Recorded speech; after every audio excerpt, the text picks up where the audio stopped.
of the past.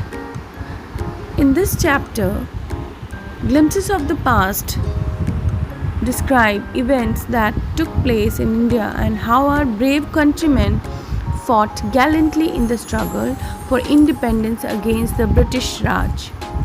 You can read the prose thoroughly. This chapter begins with some events that took place in 1757.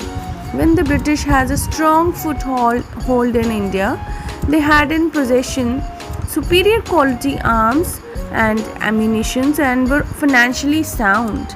And on the contrary, the princes of Indian states were short-sighted and lacked unity. They were unnecessarily fighting with each other. Some even sought the help of Britishers also to resolve their conflicts. And in the meantime, the East India Company took complete advantages of this fact, and the British strictly followed the policy of divide and rule.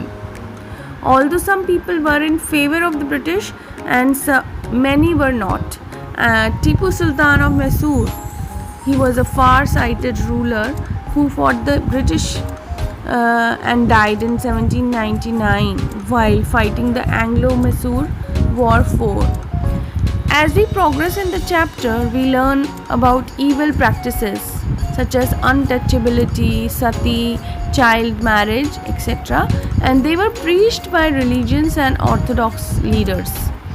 The Indians had lost their self-esteem and the British scorned them. They imposed heavy taxes on the local farmers and forced them to abandon their fields. The British manufactured goods in England and the import duty was tax-free, and rather they imposed higher taxes on the artisans. Now their motive was to how to maximize their profit and how to optimize their wealth through the implementation of unfair practices. Starting from 1772 to 1833, Raja Ram Mohan Roy was a learned man from Bengal, began reforming the Indian society. He established the Brahma Samaj and propagated the idea that all religions have similar teachings and principles. There is no difference. He was greatly interested in science and modern knowledge and started a newspaper which was stopped by British in 1823. He played a pivotal role in abolishing the practice of sati in the society. The British continued to suppress Indians as they passed the Regulation 3 in Act in year 1818.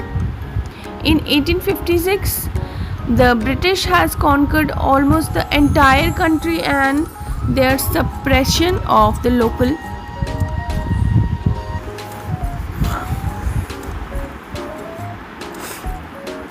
Now in this chapter, it tells us that if we stand together for a good cause, we can achieve success just like our brave freedom fighters did.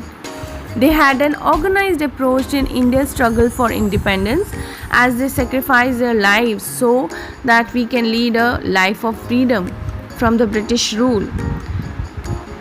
So children, just read the chapter